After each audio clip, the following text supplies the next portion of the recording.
ایک جگہ مناظرہ چل رہا تھا قادیانیوں سے، قادیانی مناظر تو تھے، لیکن ہماری طرف سے جو مناظر بیٹھے وہ علامہ Khalid Mahmood P H D London رحمہ اللہ بیٹھے۔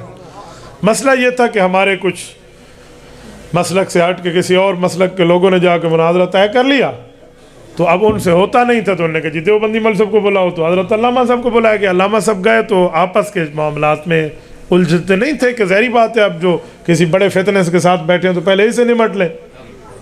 تو علامہ صاحب کے سامنے انہوں نے شرطیں رکھی۔ شرطیں یہ تھیں کہ قرآن حدیث سے دلیلیں دو گے کہ مرزا قادیانی نبی نہیں ہے۔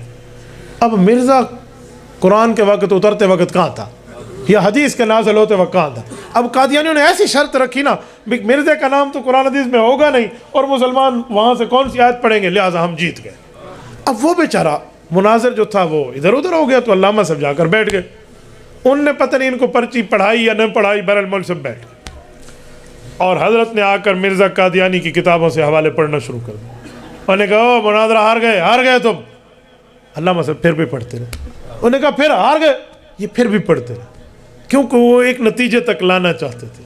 آخر جب شور شرابہ ڈلا نا اور یہی بات سامنے آئی کہ بھئی تم مناظرہ ہار رہے ہو، شرط کی مخالفت ہے، تو علامہ صاحب نے کہا کون سی شرط کی مخالفت ہے، ثابت کرو۔ انہوں نے کہا جی ادھر لکھا ہے قرآن اور حدیث سے بات پیش کرو گے، آپ وہ نہیں کر رہے۔ تو علامہ صاحب نے کہا لکھ دو کہ میں قرآن حدیث پیش نہیں کر رہا۔ تو انہوں نے تو فوراً لکھ دیا، یہ تو مرزا صاحب کی کتابیں پیش کر رہے ہیں بھائی۔ انہوں نے کہا آپ قرآن حدیث پیش نہیں کر رہے، لکھا ہوا آیا نا۔ علامہ صاحب نے کہا مناظرہ جیت گئے۔ کہا جی وہ کیوں؟ کہا اگر مرزا نبی ہے تو پھر اس کی باتیں تو حدیث ہوئی،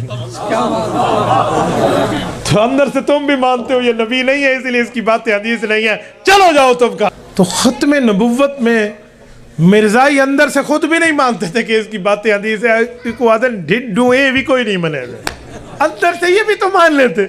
تو بھائی اس طرح کے کئی معاملے ہیں جہاں پر ان کو کھلے بجے لگے ہیں، جیسے ہم سرائکی میں کہتے ہیں کوڑے گندے تھین، پھر بھی اس کے بعد ماننے کے تیار نہیں ہیں۔ تو بھائی یہ دنیا کی ذلت ہے، اس سے لے لو اور واپس آ جاؤ، آپ رسول اللہ صلی اللہ علیہ وسلم کے قدموں میں آ جاؤ، ہم آپ کو بھائی کہہ کر اپنے سینے سے لگا لیں گے۔ ہمیں کوئی ذاتی دشمنی کسی سے نہیں ہے۔